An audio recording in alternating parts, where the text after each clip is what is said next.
Stauch, Gannon's father, capital Father. Last name Stauch, Stauch. I'm going to start with something from my wife, not to go out of order, but she didn't think she could make it through it. So this is my wife, Melissa, and these are her words. Some may say or think that I wouldn't be here if it weren't for Tisha. In part, that may be accurate, and I would be okay with that, because then Gannon would still be here. I too know the pain of losing a child, and there is no greater pain. We are now lifelong grief partners, as this is a lifelong journey of pain with two sons waiting for us in heaven.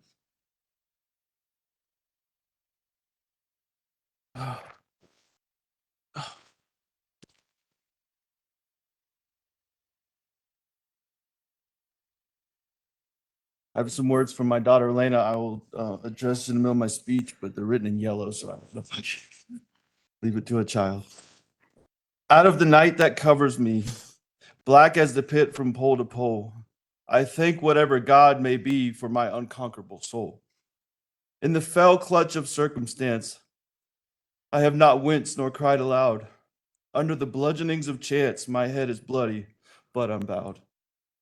Beyond this place of the wrath and tears looms but the horror of the shade, and yet the menace of the years shall find me unafraid. It matters not how straight the gate, how charged with punishment the scroll. I am the master of my fate. I am the captain of my soul. The poem I read is named Invictus, translated from the Latin means unconquerable. I quoted this same poem at Gannon's memorial here in Colorado Springs back in August of 2020. Why August of 2020? When his body was ripped to shreds on January 27th? Well, as we heard testimony to, his body was found 1,370 miles away. And then the process to identify his maggot-infested remains withheld him from us until July 2020. As I stated in my testimony on the stand, Gannon was born severely premature and barely filled my two hands the first time I held him. At the end of his life, after his body was cremated into a pile of ashes, he was ultimately no bigger than the first time I held him. As brutal as the wait became, I'm thankful to God and the bridge workers for finding him and returning his precious body to Landon and I.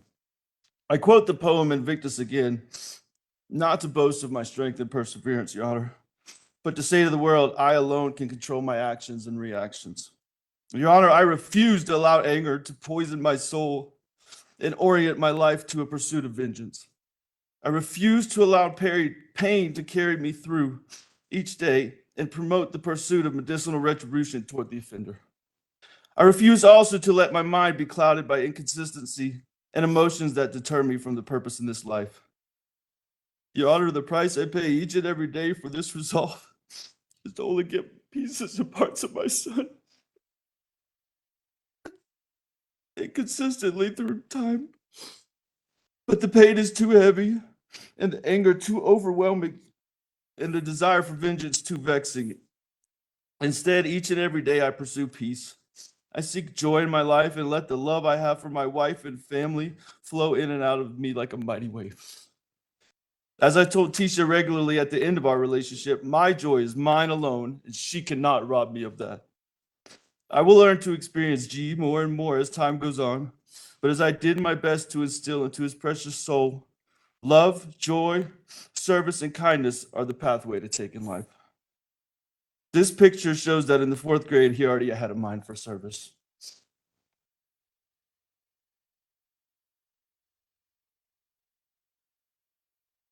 Throughout these past 3 years since Gannon was beaten and drugged, carved up, shot at point blank range, and discarded like yesterday's garbage, I've encountered many people that would figuratively do the same to me. I've been questioned, compared as Tisha did to my abusive father, and ridiculed for my approach to finding Gannon. I hope now that the world has seen that I was assigned the most arduous task of finding Gannon in the only place that was possible for him to have been, in the mind of a killer. Were my efforts fruitful? I believe so. But from the moment I did not see the Volkswagen Tiguan, or however you say it, at French Elementary on that Tuesday evening, a clear direction for finding Gannon pointed directly and precisely at Tisha. While others online, some who are even in the courtroom today, question my perceived lack of effort or concern, I stood still and stood firm in knowing that only one person had the information needed to find Gannon. Now I say, woe to the person who questions a father's resolve when the safety and well-being of his children are at stake. I did not waver.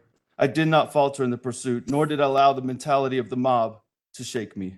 But it was only by the grace of God that Gannon's precious body was finally found. In Mark 4:39 of the Bible, in the middle of a storm, Christ arose and rebuked the wind and said, "Peace, be still." In times of trial in my life, from seeing my father being taken away in handcuffs, seeing that sweet 1 pound, 6 ounce baby boy for my firstborn son being put into a Ziploc bag after he was born to help regulate his body temperature, and now searching for and never finding my son again. I have but one choice, and that is the times of trial and tribulation to have that peace and be still. As I alluded to previously, that stillness does provide an easy target for many who do not understand peace, hope, and even faith. Some, including Tisha, feasted on my stillness, attacked, and yes, left several scars. One of these scars comes in the form of the financial and residential ruin that began in the early days of this ordeal. I'm just going to skip this part because I don't want to make this any more about me. I'm not seeking any restitution, Your Honor. For the $1.50 a month I received from the defendant, Tisha, would just keep me connected to her for the rest of my life, and I don't want that. So absolutely no restitution, Your Honor. The murderer of which I speak was not always such. When I met Tisha, she was beautiful, extremely intelligent, as many have testified to, and a seemingly successful woman. A far cry from the nappy-headed, murderous, narcissistic, and arrogantly flippant human being that sits in our midst today. Having a background in teaching, social work, higher education, certified babysitting, and endless amount of credentials, that should render one trustworthy when it relates to the safety of children. However, although she remains too much a coward to state the facts of what she did to Gannon, too much a lily-livered, self-centered, pathological liar to ask for forgiveness, and too much the facade of one who actually cares for others to have taken her frustration out on an adult or one who could defend themselves, she will one day give an account through her words or through her time. Sending pictures of Gannon sleeping to Landon and I was telling, as the boy looked pale and absent of the energies that so defined him. This is what a happy, healthy little boy looks like when he's sleeping in the next picture. That's what a little boy sleeping looks like. These pictures on the screen are of a happy, healthy little boy that's sleeping sweetly, healthily where he lay. The impact Tisha had as a result of this heinous crime stretches far wider and far deeper than I could depict through my statement today. Two other people torn to pieces as a result of this are Gannon's sister, Lena, and Harley. Speaking of Harley, I feel as though I've lost two children as a result of this tragedy, one of which I will never see on this earth again, and the other which I do not know if a relationship can be salvaged with. Now for Lena. The video you saw as submitted in evidence, her bebopping down the street, is actually an excellent depiction of Lena and her happiness and her joy in life. She is very loving, trusting, and at times way too social. Normally, you might be concerned by your little girl talking to the utility guy working in the front yard, but in this case, it was the inside of her own home that was of grave concern. Nonetheless, her loss, Lena's loss, is like none I can even imagine. She lost her big brother, her only brother at the time. I still do not know if she has fully processed or fully understands the gravity of the situation, but regardless has pressed forward and is thriving as best as she can. I am so proud of her. And these are her words. Once again, they're in yellow, so I'll do the best I can. And this is what I asked her if she wanted to say anything to Tisha, and this is what she said in her sweetest mind that she has. That you do not do that to people, especially your stepkids. And that it is never all right to do these things. How sweeter of a response can you get? Now for my precious, premature firstborn son. Get it? I never in my wildest dreams would have ever thought you'd be in danger, buddy, or No, I wouldn't have not left you at home with what turned out to be your murderer and the last person to ever see you on this earth. I'm so sorry.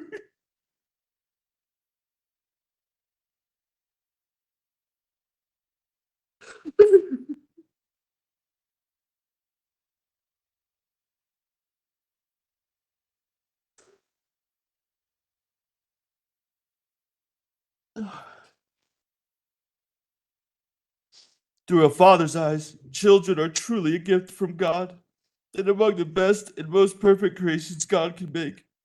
Your Honor, I do need to clear one thing up with the defense. It was said both in the opening statement and in the closing. Somehow Gannon has been compared to a demon. And I understand the process. I do.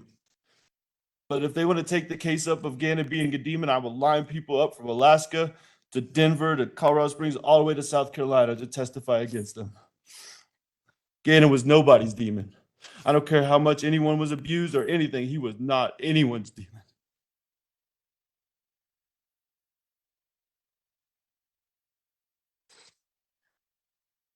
Oh, okay. Gannon was truly Gannon was truly my buddy. Very recently, before he died, the most alarming thing he did was call me dad. Up until age 10 or 11, I was daddy. But in the last months of his life, I was just dad. A signal that he was coming into those junior high, pre-teenage years. Another amazing thing that is he finally started asking me regularly to play ball with him. He was never too much into sports for most of his life, but that last 6 to 9 months, he really started enjoying playing ball. Some of the most memorable times were him running little 5-yard football routes in the street in front of our house. Most of the time he dropped the ball, but he kept asking, let's do it again. I almost had it that time, Daddy. Oh, and that Nintendo Switch. One of the most difficult pieces of evidence to give up was his Nintendo, because that probably has the most of him on it. Knowing I may never see that again is truly devastating. For him, many of his games were not just games, but a challenge to overcome, as I made him beat specific games before I would buy him the next one. I remember not long before he died, him beating the old school Zelda game he had. As he felt he was getting close to beating the final monster, he paused it, ran upstairs, and we sat at the kitchen island, and he beat it right there together with me. He was as excited as I ever saw him. With all of that and all of the pain of only being able to see him play through the one YouTube video he was able to make, which I'm about to play, I can sleep in peace at night because the father I am and the son he is was culminated as always in our final embrace as he ran out of arms and downstairs to watch Pokemon, I in his heart and he in mine. If we could try to play that video, just maybe the first 10 or 15 seconds of it.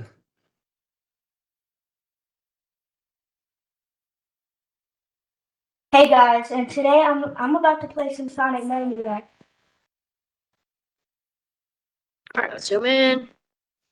And yes, cameraman is right here. Derpa Sour White Gaming. And yes, sign up for our channels. We're going to be doing a lot of these together. Give a shout out to him, his channel, Freedom. Thank you. I was one of the many he hoped to make and the only one he was actually able to make. I do want to add something that I don't have in my speech that me and Landon already had a conversation about this, and I owe her an apology as well as she already gave me one, that we allowed Tisha to manipulate us into some of the pain and disagreements that we had between one another. And Landon, I'm sorry. But I will say this. Tisha was not the glue to keep everything together. She was not the answer. And this is not a jab, Landon, okay? But Lena still lives with me. Tisha, you were not the answer. Now, Your Honor, if I have any influence on the final sentence for Tisha, first I ask to be stripped of my last name immediately. It's nauseating and infuriating to hear her called Miss Stauch this past 3 years. Secondly, I ask that for every mile she drove Gannon across the country, she spent 1 day in solitary confinement.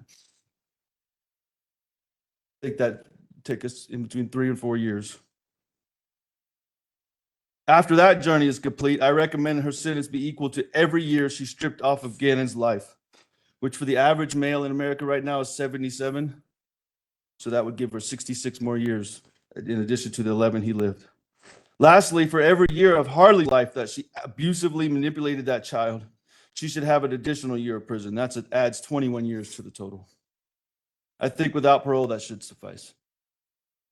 I pray also that Tisha lives the fullest and happiest life that any inmate possibly can live.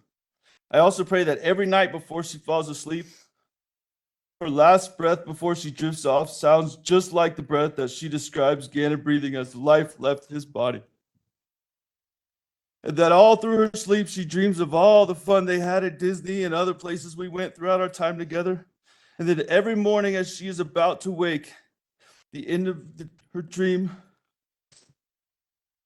the last words Gannon spoke to her, screamed or cried, "Tisha, stop! You're hurting me. Why, Tisha? Daddy, help me. I want my mommy. Why couldn't you let her just be a mama's boy? That's all he wanted to be. He just loved his mama. I wish she would tell me what those words were so I would know." And then as she speaks those words, the sound of a gunshot goes off and she wakes. Every day and night, I pray she relives just those moments and then wakes up to a nice, warm, and kosher breakfast. In conclusion, I would like to share a picture of Gannon in his final state and find a resting place, and thank everyone that has had a positive impact on my family and I. To everyone that has shared the positive impact Gannon has had on your life, from a proud and broken father, from the bottom of my heart, I thank you. I'd like to pause until we can get that last photo up.